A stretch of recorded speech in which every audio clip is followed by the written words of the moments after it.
ವೀಕ್ಷಕರೇ ನಮಸ್ಕಾರ.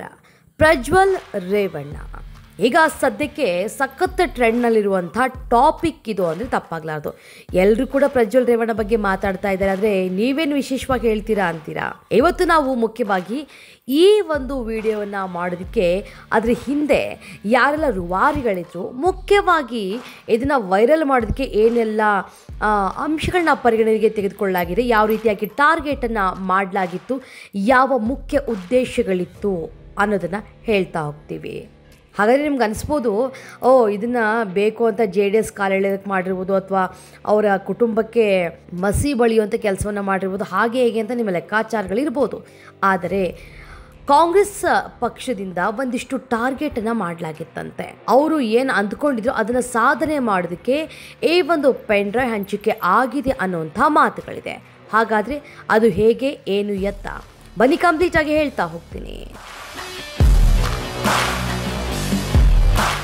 ವೀಕ್ಷಕರೇ, ಇತ್ತೀಚೆಗೆ ನೋಡ್ತಾ ಇರ್ಬೋದು, ದೇವರಾಜೇಗೌಡ ಹಾಗೇನೆ DCM DK ಶಿವಕುಮಾರ್ ಮಾತನಾಡಿದ್ದಾರೆ ಎನ್ನಲಾಗಿರುವಂಥ ಒಂದು ಆಡಿಯೋ ರಿಲೀಸ್ ಆಗುತ್ತೆ. ಅದಾದ ಬಳಿಕ ದೇವರಾಜೇಗೌಡರನ್ನ ಬಂಧಿಸಲಾಗುತ್ತೆ. ಸೊ ದೇವರಾಜೇಗೌಡ ಈಗ ಒಂದು ಹೇಳಿಕೆ ಕೊಟ್ಟಿದ್ದಾರೆ. ಅದೇನಪ್ಪ ಅಂದರೆ, ನನ್ನನ್ನು ಈಗ ಬಂಧಿಸಿದ್ದಿರಲ್ಲ, ಸೊ ಈಗ ಹೊರಗೆ ಬರ್ತೀನಿ, ಬಂದ ಬಳಿಕ ನೀವು ಕಾಂಗ್ರೆಸ್ ಸರ್ಕಾರ ಬಿದ್ದೋಗ್ಬಿಡುತ್ತೆ, ಯಾಕಂದರೆ ಅಂಥ ಒಂದು ಆಡಿಯೋ ನನ್ನ ಬಳಿ ಇದೆ ಅನ್ನೋಂಥ ಬಾಂಬನ್ನು ಸಿಡಿಸಿದ್ದಾರೆ. ಸೊ ಈಗ ಎಲ್ರಿಗೂ ಕಾಡ್ತಾ ಇರೋಂಥ ಪ್ರಶ್ನೆ ಏನು ಅಂದರೆ, ಆ ಆಡಿಯೋ ಟೇಪುಗಳೇ ಮಹಾಸಂಚಿನ ಮಹಾಕಥೆಯನ್ನು ಎಳೆಯಾಗಿ ಬಿಚ್ಚಿಡ್ತಾವ. ಹಾಗೆಯೇ ಈ ಒಂದು ವಿಚಾರಕ್ಕೆ ಸಂಬಂಧಪಟ್ಟಂತೆ ಮಾತನಾಡೋದೇ ಆಗಿದ್ದಲ್ಲಿ, ದೇವರಾಜೇಗೌಡ ಅವರ ಬಳಿ ಇರುವಂಥ ಆ ಒಂದು ಆಡಿಯೋದಲ್ಲಿ ಇನ್ನೊಂದು ವಿಚಾರ ಗೊತ್ತಾಗಿದೆ.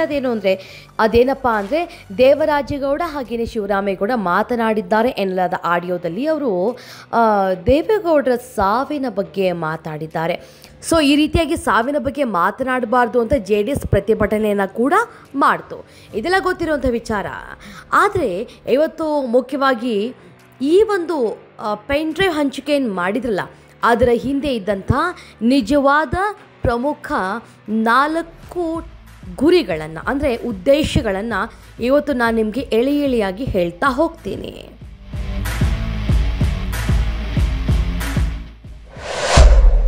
ಉದ್ದೇಶ ನಂಬರ್ 1, ಪ್ರಧಾನಮಂತ್ರಿ ನರೇಂದ್ರ ಮೋದಿ ಅವರಿಗೆ ಅಪಖ್ಯಾತಿಯನ್ನು ತರುವುದು. ಎಸ್, ಯಾಕೆ ಈ ವಿಚಾರವನ್ನು ಮೊದಲನೇದಾಗಿ ಹೇಳ್ತಾ ಇದ್ದೀನಿ ಅಂದರೆ, ಇಲ್ಲಿ 2 ಅಂಶಗಳು ಒಳಗೊಂಡಿರುವಂಥದ್ದು. ಮೊದಲನೇದಾಗಿ ನರೇಂದ್ರ ಮೋದಿಯವ್ರನ್ನ ಏನಾದರೂ ಮಾಡಿ ಶತಾಯಗತಾಯ ಪ್ರಧಾನಮಂತ್ರಿ ಸ್ಥಾನದಿಂದ ಕೆಳಗಿಳಿಸಬೇಕು, ಹಾಗೆಯೇ ರಾಹುಲ್ ಗಾಂಧಿ ಅವರನ್ನು ಗೆಲ್ಲಿಸಬೇಕು, ಅಂದರೆ ಕಾಂಗ್ರೆಸ್ನ ಗೆಲ್ಲಿಸಬೇಕು, ರಾಹುಲ್ ಗಾಂಧಿಯವರನ್ನು ಪ್ರಧಾನಿಯನ್ನಾಗಿ ಮಾಡಬೇಕು ಅನ್ನುವಂಥದ್ದು ಕಾಂಗ್ರೆಸ್ನ ಅಜೆಂಡವಾಗಿದೆ. ಹೀಗಾಗಿ ಈಗ ಮೈತ್ರಿ ಮಾಡಿಕೊಂಡಿರೋದ್ರಿಂದಾಗಿ ಇದೆಲ್ಲ ವಿಚಾರಗಳು ಕೂಡ ಪ್ರಧಾನಮಂತ್ರಿ ನರೇಂದ್ರ ಮೋದಿಗೆ ಗೊತ್ತಿದ್ದರೂ ಸಹ ಇದನ್ನು ಮುಚ್ಚಿಡಲಾಗ್ತಾ ಇದೆ, ಅಥವಾ ಮುಚ್ಚಿ ಹಾಕುವಂಥ ಕೆಲಸವನ್ನು ಮಾಡಿದ್ದಾರೆ ಅನ್ನುವಂಥ ಅಪಖ್ಯಾತಿಯನ್ನು ಕೊಡೋದೇ ಇದರ ಪ್ರಮುಖವಾಗಿರುವಂಥ ಉದ್ದೇಶ ಆಗಿತ್ತು. ಉದ್ದೇಶ ನಂಬರ್ 2, JDS ಮತ್ತು BJPಯ ಮೈತ್ರಿ ಮುರಿದು ಬೀಳುವಂತೆ ಮಾಡುವುದು. ನೋಡಿ, ನಿಮಗೆಲ್ಲ ಜ್ಞಾಪಕ ಇರ್ಬೋದು, ಈ ಮೈತ್ರಿ ಸರ್ಕಾರ ಮಾಡ್ಕೊಂಡಿದ್ರು ಯಾರ್ಯಾರು, JDS ಹಾಗೆಯೇ ಕಾಂಗ್ರೆಸ್. ಆ ಸಂದರ್ಭದಲ್ಲಿ ಕುಮಾರಸ್ವಾಮಿ ಅವರು ತುಂಬಾ ಗೋಳಾಡಿದ್ದಾರೆ. ಹಾಗೆಯೇ ಅಲ್ಲಿಂದ ಮೈತ್ರಿಯಿಂದ ಹೊರಗಡೆ ಬರುವಾಗ ಕೂಡ ಹೇಳ್ತಾ ಇದ್ರು, ನಾನೊಬ್ಬ ಎಂಪ್ಲಾಯಿ ಥರ ಇದ್ದೆ ಹೊರತಾಗಿ ಮುಖ್ಯಮಂತ್ರಿಯಾಗಿ ಇರಲಿಲ್ಲ, ನನ್ನನ್ನು ಹಾಗೆ ಮಾಡಿಬಿಟ್ಟಿದ್ರು ಕಾಂಗ್ರೆಸ್ನವರು ಅಂತ. ಅಂದರೆ ಇಲ್ಲಿ ಡೈರೆಕ್ಟಾಗಿ ಇಂಡೈರೆಕ್ಟಾಗಿ ಎಲ್ಲ ರೀತಿಯಾಗೂ ಕೂಡ JDSನವರು ಅಂದರೆ ಕುಮಾರಸ್ವಾಮಿಯವರು ಕಾಂಗ್ರೆಸ್ನ ದ್ವೇಷಿಸ್ತಾ ಇದ್ರು. ಜೊತೆಗೆ BJP ಜೊತೆ ಮೈತ್ರಿ ಮಾಡಿಕೊಂಡು JDS ಪಕ್ಷವನ್ನು ಬಲಗೊಳಿಸುವಂತಹ ಕೆಲಸಕ್ಕೆ ಮುಂದಾಗಿದ್ದರು ಕುಮಾರಸ್ವಾಮಿ. ಆದರೆ ಈ ಮೈತ್ರಿ ಮುರಿದು ಬಿತ್ತು ಅಂದರೆ ಎಲ್ಲಿರುತ್ತೆ JDS ಅವಾಗ ರಾಜ್ಯದಲ್ಲಿ ಅನ್ನುವಂಥ ಉದ್ದೇಶ ಕಾಂಗ್ರೆಸ್ನದ್ದಾಗಿತ್ತು ಅನ್ನುವಂಥ ಮಾತುಗಳು ಕೇಳಿ ಬರ್ತಾ ಇದ್ದಾವೆ. ಉದ್ದೇಶ ನಂಬರ್ 3, ಮಾಜಿ ಮುಖ್ಯಮಂತ್ರಿ ಕುಮಾರಸ್ವಾಮಿ ಅವರ ನಾಯಕತ್ವವನ್ನು ಹಾಳು ಮಾಡಬೇಕು ಅನ್ನೋದು. ನೋಡಿ, ಒಂದು ಕಡೆ ನಾವು ನೋಡ್ತಾ ಇದ್ದೀವಿ, ಈಗ ಕಾಂಗ್ರೆಸ್ನವ್ರಿಗೆ JDS ಮೇಲೂ ಕೂಡ ತುಂಬಾ ಕೋಪ, ಸಿಟ್ಟು ಎಲ್ಲವೂ ಕೂಡ ಇದೆ.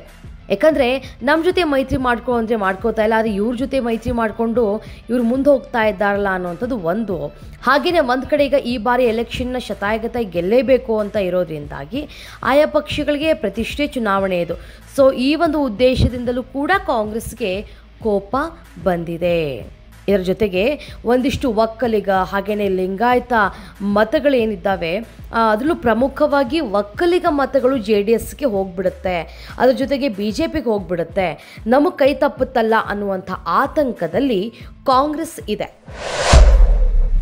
ಉದ್ದೇಶ ನಂಬರ್ 4, HD ದೇವೇಗೌಡ ಅವರ ಜೀವವನ್ನು ಬಲಿ ಪಡೆಯುವಂಥದ್ದು. ಯಾಕೆ ಈ ವಿಚಾರವನ್ನು ಹೇಳ್ತಿದ್ದೀನಿ, ಅಂಥ ದುರುದ್ದೇಶನ ಕಾಂಗ್ರೆಸ್ನವ್ರಿಗೆ ಅಂತ ನೀವು ಕೇಳ್ಬೋದು.